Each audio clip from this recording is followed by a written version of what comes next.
Hello friends, कैसे हैं आप सब। उम्मीद करते हैं आप लोग काफ़ी अच्छे होंगे, स्वस्थ होंगे, मस्त होंगे और आपकी पढ़ाई भी बेहतर चल रही होगी। तो आइए आज आपका स्वागत करते हैं एक बेहद ही मज़ेदार वीडियो में, जिसके अंतर्गत हम लोग बात करने वाले हैं क्लास 12 के इंग्लिश सब्जेक्ट के कुछ बहुत ही सेलेक्टेड ऑब्जेक्टिव्स के बारे में। तो आप कहीं मत जाइएगा, वीडियो के अंत तक बने रहिएगा, क्योंकि इस वीडियो को देखने के बाद आपको बहुत ज़्यादा फायदा होने वाले हैं। डायरेक्ट क्वेश्चन आने वाला है इस वीडियो से, तो आप वीडियो के अंत तक एकदम चिपक करके रहिए। तो आइए इसकी शुरुआत करते हैं बेहद ही शानदार क्वेश्चन के साथ। हमारा जो पहला क्वेश्चन है आज के सेशन का वो है, observing all this our ancestors decided us from luxuries and pleasure is from. ठीक है, लाइन बेस्ड क्वेश्चन जो है वो बहुत ज़्यादा आजकल पूछा जाता है, तो इसलिए मैंने प्रयास किया है कि कुछ जो इंपॉर्टेंट लाइन्स हैं उनको हम लोग कंसीडर करें इस वीडियो में। यहाँ पे लाइन्स है कि observing all this our ancestors decided us from luxuries and pleasure. Ancestors का जिक्र किस में किया गया है? तो एंसेस्टर्स का जिक्र जो है वह इंडियन सिविलाइजेशन एंड कल्चर में किया गया है, और गांधी जी ने कहा है कि इन सब चीज़ों को देख करके हमारे पूर्वजों ने ऐसा सोचा कि अगर हम लग्जरीज और प्लीजर के पीछे भागेंगे तो हम अपने मोटो में सफल नहीं हो पाएंगे। तो यहाँ पे राइट आंसर क्या हो जाएगा? ऑप्शन नंबर क्या हो जाएगा बाबू? सी हो जाएगा, इंडियन सिविलाइजेशन एंड कल्चर। और ये इंडियन सिविलाइजेशन एंड कल्चर एक ऐसे है, और इसके लेखक जो है वह कौन है? महात्मा गांधी जी हैं। ए पिंच ऑफ स्नफ क्या है बाबू? तो ए pinch of snuff short story है, और इसके लेखक कौन है? तो इसके लेखक मनोहर मालगांवकर हैं। मनोहर मालगांवकर हैं। द अर्थ क्या है? Short story. द अर्थ क्या है? Short story. इसके लेखक कौन है? H E Bates. और यहाँ पे इंडिया थ्रू ट्रैवलर्स आई जो है वह ये भी एक ऐसे है या ट्रैवलॉस है, ट्रैवलॉस है, ये याद रखिएगा। और ये जो लिखी गई है वो पर्ल एस बक के द्वारा लिखी गई हैं, जो कहाँ से बिलोंग करती हैं? अमेरिका से। तो याद रखेंगे, ये तमाम क्वेश्चन बहुत ही ज़्यादा इंपॉर्टेंट हैं। चलते हैं हम लोग अगले प्रश्न की तरफ। The past is not dead and static, it is alive and dynamic. ये भी लाइन बहुत ज़्यादा इंपॉर्टेंट है। कहा जा रहा है कि पास्ट जो है वो डेड नहीं हुआ है, ये अभी भी क्या है? खत्म नहीं हुआ है, ये अभी भी अलाइव है, डायनेमिक है। ये लाइन जो है वह कहाँ से लिया गया है? तो ये लाइन जो है वह भारत इज़ माई होम से लिया गया है। ये एक स्पीच है, और इस स्पीच को जो देने वाले हैं वो कौन है? तो वो हैं डॉक्टर जाकिर हुसैन। कौन है बाबू? डॉक्टर जाकिर हुसैन। और ये डॉक्टर जाकिर हुसैन ने जो है वह कब दिया था? 1967, 1967 में ये स्पीच। क्लियर है? आगे चलते हैं अगले प्रश्न की तरफ। Nanu Kaka manage to travel in second class on a ticket of. Nanu Kaka किस चैप्टर के चीफ कैरेक्टर हैं बाबू? A pinch of snuff. किसके कैरेक्टर हैं? अ पिंच ऑफ स्नफ के। नानू काका ने सेकेंड क्लास में यात्रा की किसके टिकट पर? तो नानू काका ने थर्ड क्लास के टिकट पर सेकेंड क्लास में यात्रा की, अपने विट और एडवेंचर का प्रयोग करके। यानी राइट आंसर यहाँ पे क्या हो जाएगा? ऑप्शन नंबर डी हो जाएगा। अगले प्रश्न की तरफ चलते हैं। क्वेश्चन है, my children will not be judged by the dash of their skin. यहाँ पे ये मार्टिन लूथर किंग जूनियर की जो है वह रचना है, have a dream. I have a dream जो है मार्टिन लूथर किंग जूनियर की एक रचना है, और उसमें उन्होंने ये विश एक्सप्रेस किया है कि मेरे चिल्ड्रेन जो है, मेरे बच्चे जो है वह अपने स्किन के कलर के आधार पर जज नहीं किए जाएंगे, वो क्वालिटी के आधार पर जज किए जाएंगे, स्किन के कलर के हिसाब से जज नहीं किए जाएंगे। अगला प्रश्न क्या है? Bertrand Russell belong to. बात बर्ट्रैंड रसेल की कर लेते हैं। 1872 ईस्वी में इनकी जन्म होती है और 1970 ईस्वी में इनकी डेथ होती है। ये एक मैथमेटिशियन रहते हैं, है ना, मैथमेटिशियन रहते हैं, ये फिलॉसफर रहते हैं, फिलॉसफर रहते हैं, ये हिस्टोरियन भी रहते हैं, हिस्टोरियन भी रहते हैं, और ये ब्रिटेन से बिलोंग करते हैं। कहाँ से बिलोंग करते हैं बाबू? ब्रिटेन से। तो ध्यान दीजिएगा कि ये जो है वह ब्रिटेन से बिलोंग करते हैं, यानी राइट आंसर हो जाएगा ऑप्शन नंबर सी। क्लियर है ना? आपको एक चीज़ कमेंट करके बताना है कि बर्ट्रैंड रसेल को नोबेल प्राइज़ कब मिला था?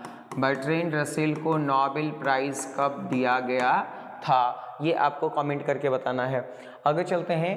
The next day the teacher gave savage confiscated god to an old porter who work in the school.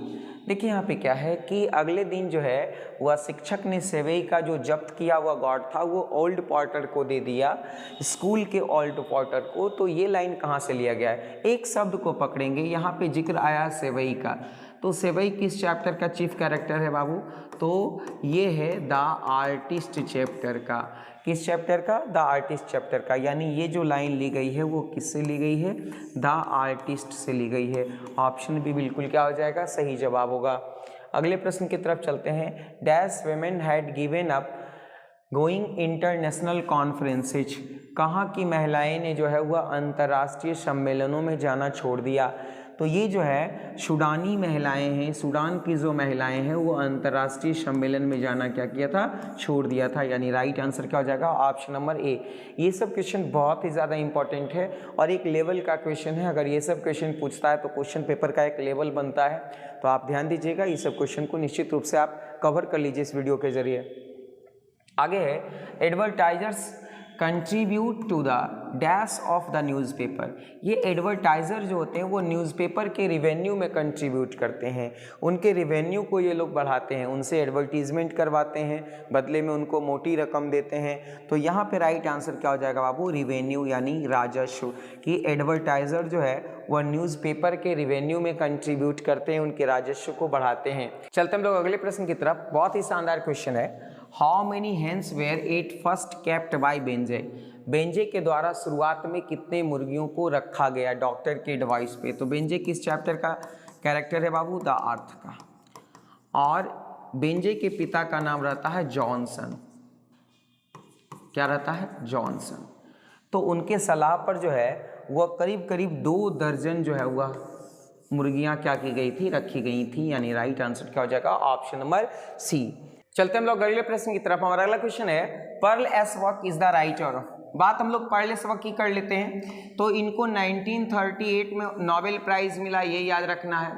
ये अमेरिकन पोएटिस रहती हैं, ये भी याद रखना है, बहुत इंपॉर्टेंट है। और इन्होंने जो रचना करी है वो कम माई बिलव्ड। कौन सी रचना है? कम माई बिलव्ड। और ये जो इनकी रचना है वो इंडियन बैकग्राउंड पे बेस्ड है। किस पर बेस्ड है? इंडियन बैकग्राउंड पे। ये भी याद रखिएगा। यहाँ पे देखिए वेस्टलाइन टी.एस. इलियट की रचना है और टी.एस. इलियट को 1948 में नोबेल प्राइज मिला है, ये भी याद रखना है। मैकबेथ जो है वह विलियम शेक्सपियर की रचना है ना, ये भी याद रखना है। और बॉम्बे बी बेयर मनोहर मालवंकर की रचना है। इनकी रचना है मनोहर मालवंकर की। तो इस तरह से इसको याद रखना है, बहुत ही ज़्यादा इंपॉर्टेंट है। चलते हम लोग अगले प्रश्न की तरफ। हमारा अगला क्वेश्चन है Anton Chekhov was a dash by profession. Anton Chekhov जिन्होंने अ मैरिज प्रपोजल नामक कॉमेडी लिखा, अ मैरिज प्रपोजल नामक कॉमेडी जिसने लिखा वो पेशे से क्या थे? तो वो पेशे से क्या थे बाबू? डॉक्टर थे। यानी राइट आंसर क्या हो जाएगा? ऑप्शन नंबर डी हो जाएगा। अगले प्रश्न की तरफ चलते हैं। That the lovest me as the सेस्ट।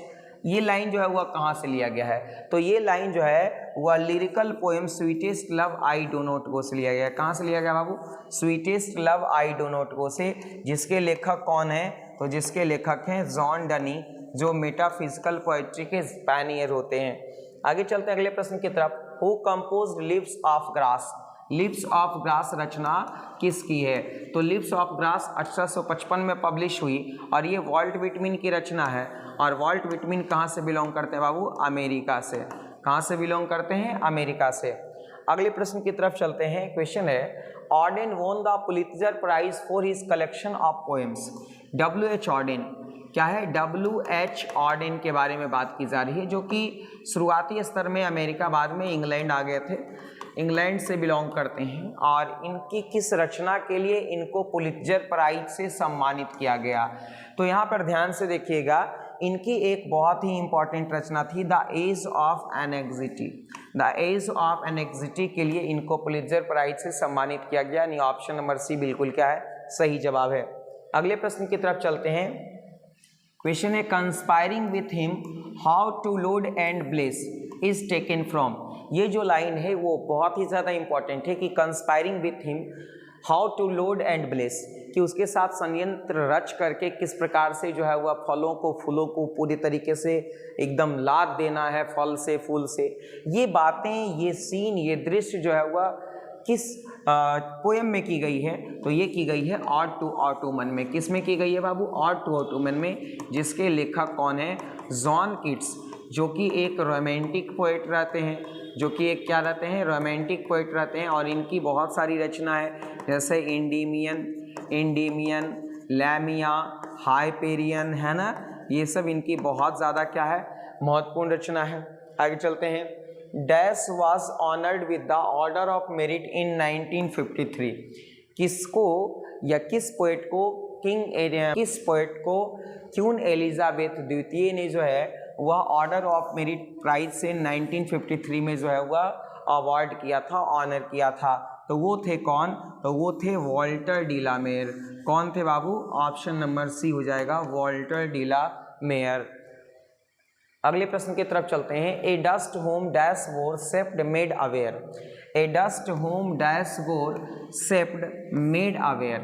अब देखिए क्या है कि कहते हैं कि उस मिट्टी जिसमें हम पले बढ़े, जिसमें हम बुद्धिमान हुए, जिसमें हम जन्म लिए, ये बातें किस पोएम में की गई है? तो द सोल्जर पोएम में की गई है। और इसके जो लेखक हैं वो क्या है? रूपर्ट ब्रूक हैं। और रूपर्ट ब्रूक जो है वह कहाँ से बिलोंग करते हैं? तो इंग्लैंड से बिलोंग करते हैं, इसलिए वो बात भी किसकी करते हैं? इंग्लैंड की करते हैं। तो यहाँ राइट आंसर क्या हो जाएगा? ऑप्शन नंबर सी हो जाएगा, इंग्लैंड। अगले प्रश्न की तरफ चलते हैं। और when the milk is missing और another pack is been shifted, ये लाइन जो है वह कहाँ से लिया गया है? तो ये लाइन भी बहुत ज़्यादा इम्पॉर्टेंट है कि जब कभी भी दूध गायब हो या कोई अन्य किसी प्रकार की कोई घटनाएं होती हैं तो उसके लिए जिम्मेदार कौन होता है? तो मैकेविटी होता है, लेकिन वो क्राइम स्पॉट पे नहीं होता है। तो ये लाइन जो है वह मैकेविटी द मिस्ट्री कैट से ली गई है, जो कि राइट आंसर है। अब ऑप्शन नंबर 1, इसके लेखक कौन है? टी.एस. इलियट महोदय हैं। चलते हम लोग अगले प्रश्न की तरफ। हमारा प्रश्न है tower of silence is related to. Tower of silence हम लोग किसको बोलते हैं? तो टावर ऑफ साइलेंस जो होता है ना बाबू, वो पारसी लोगों का क्या होता है?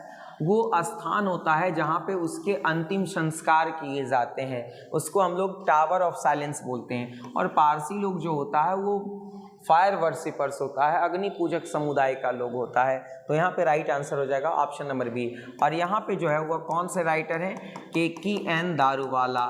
के.की.एन. दारूवाला जो है वह पारसी रिलीजन से रहते हैं और उन्होंने जो है वह फायरहाइम नामक पोएम लिखा है। किस पोएम को लिखा है बाबू? फायरहाइम।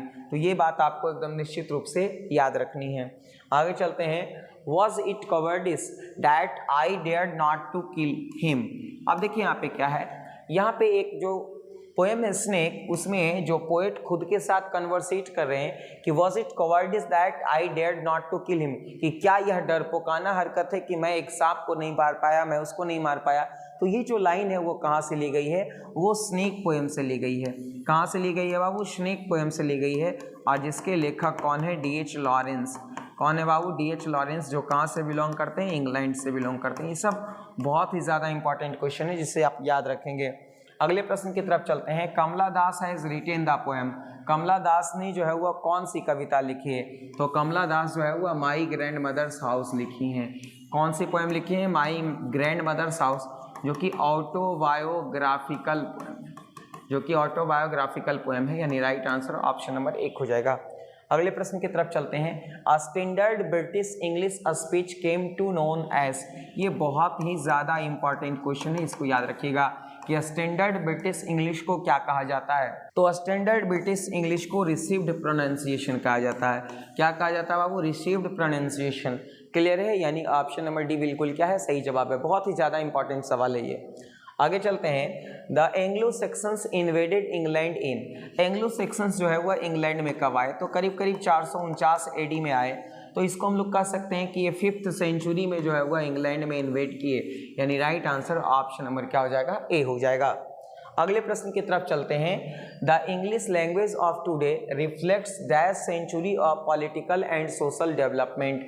यानी कहते हैं कि आज की जो अंग्रेजी भाषा है, वो किस सदी की राजनीतिक और सामाजिक विकास को एक्सप्रेस करती है। तो चूंकि एंग्लो सेक्शंस 449 एडी में आए थे, तो ये करीब करीब जो है वह 5th सेंचुरी की बात है। तो 5th सेंचुरी के जो है वह सोशल और पॉलिटिकल डेवलपमेंट को एक्सप्रेस करता है, यानी राइट आंसर यहाँ पे क्या हो जाएगा, ऑप्शन नंबर बी हो जाएगा।